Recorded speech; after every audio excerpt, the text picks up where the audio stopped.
Good evening, ladies and gentlemen. Yeah, welcome to Translation and Interpretation. I'm Ture David, translator interpreter. We will dive in our new chapter concerning Incoterms, international commercial terms.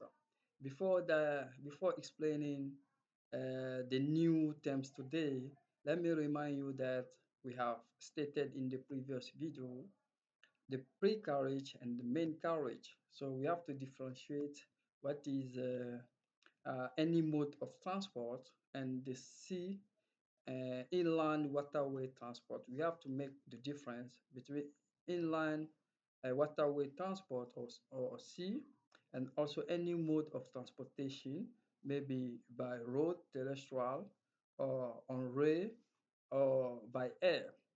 See, so that we know what are the responsibilities or charges borne by the buyer or by the seller upon their agreement. So we know that main carriage is about the maritime freight, the ocean freight.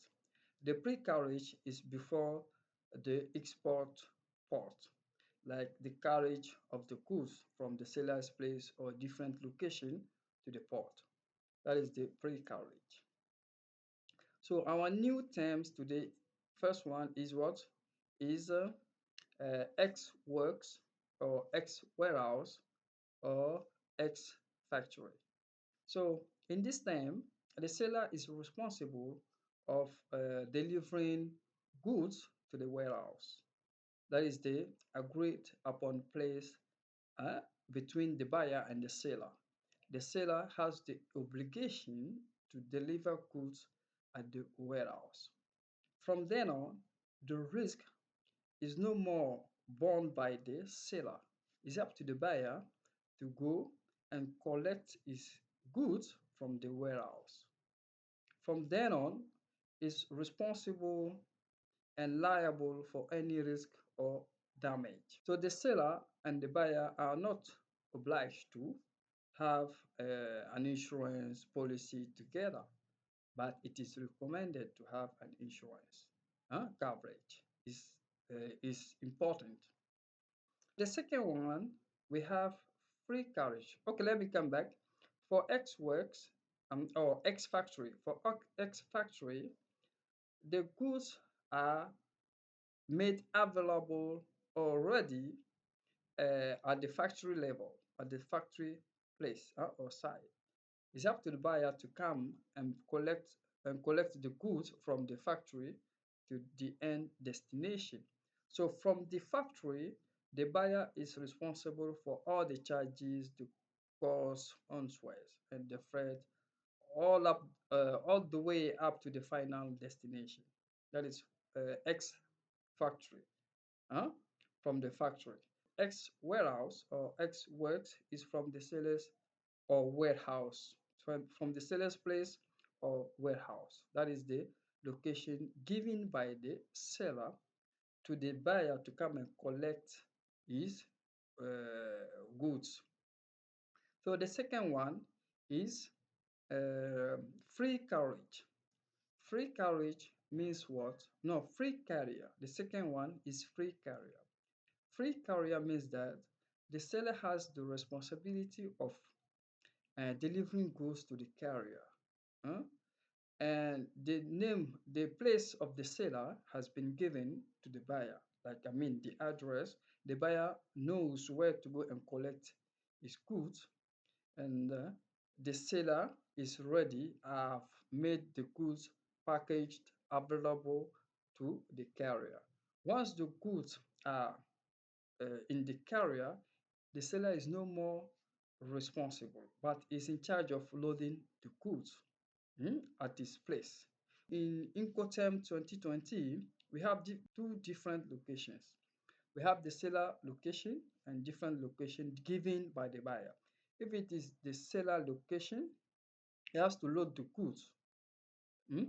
But if it is the different location given by the buyer, is no more responsible for unloading the goods. That is free carrier. In this Incoterm condition, in this Incoterm, like I mean, amongst these conditions, you have to know which charges or cost is borne by the seller or by the buyer. So after explaining what is free carrier, X works, X warehouse, X factory, let me take it in French for interpretation purpose. Thank you for your attention. Bonsoir mesdames et messieurs, vous êtes les bienvenus au programme de traduction et d'interprétation.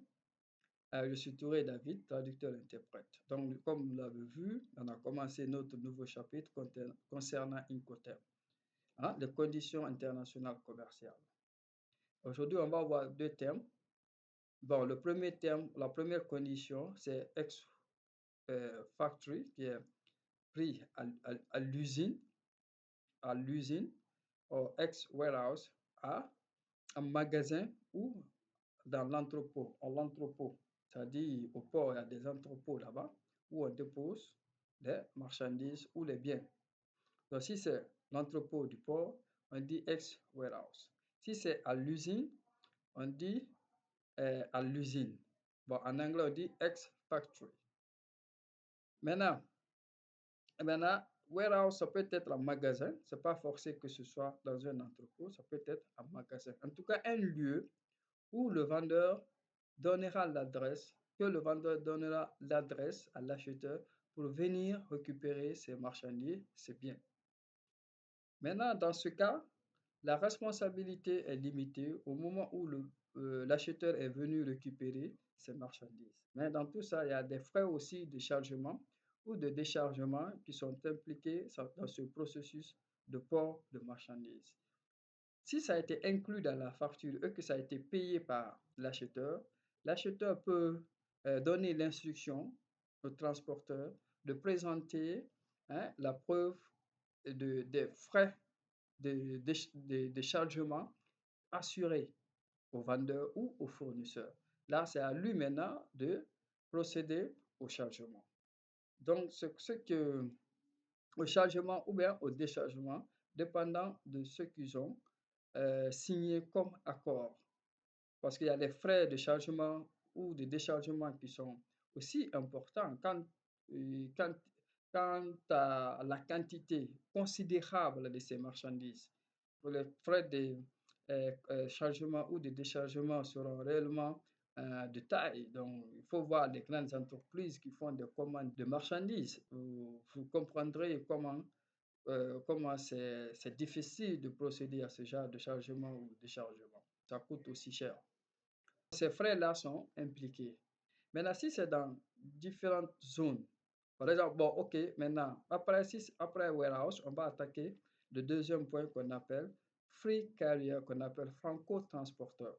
Maintenant, franco-transporteur, ça veut dire quoi? Ça veut dire que le vendeur a la responsabilité de délivrer les biens, de livrer les biens à l'acheteur, soit à partir de son local ou à partir d'un lieu indiqué par l'acheteur. Donc, si à partir de son local, il livre ses marchandises à l'acheteur, hein, il est obligé de charger, dans le camion ou bien dans l'engin qui transporte. Maintenant, si c'est dans différentes zones, dans une différente zone que l'acheteur a indiqué, là, le vendeur n'est pas responsable du déchargement. Ce qui lui incombe, c'est assurer le port de ses marchandises jusqu'à destination, mais pas le déchargement. Donc, le déchargement dépend de l'acheteur.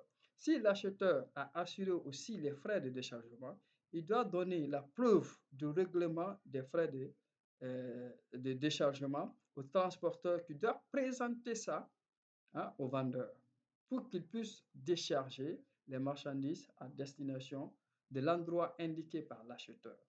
Donc, ce sont ces frais de déchargement et de chargement qui sont impliqués souvent dans ce processus de transport. que de fois c'est facturé ou ça se répercute sur la facture ou bien ça ne se répercute pas sur la facture. Donc, tout ce qui ne se répercute pas sur la facture et que l'acheteur n'a pas réglé, le vendeur ne va pas s'hasarder à assurer ça. Il ne va pas s'hasarder à faire le déchargement parce que les marchandises sont beaucoup et ça demande beaucoup plus de temps et de travail. Donc, rien n'est gratuit. Peut-être on peut le dire dans les expressions gratuites, on peut dire franco-transporteur, parce qu'on appelle ça franco-transporteur. Franco-transporteur, quand tu parles en anglais free carrier, ça veut dire transporteur gratuit ou bien transport gratuit. Mais pour des termes, bon, pour le standard, ils disent franco à bord, franco-transporteur. Ça veut dire franco ici, quand tu entends, ça veut dire gratuit. Hein? Donc, merci mesdames et messieurs, on va s'arrêter ici. Merci pour votre attention.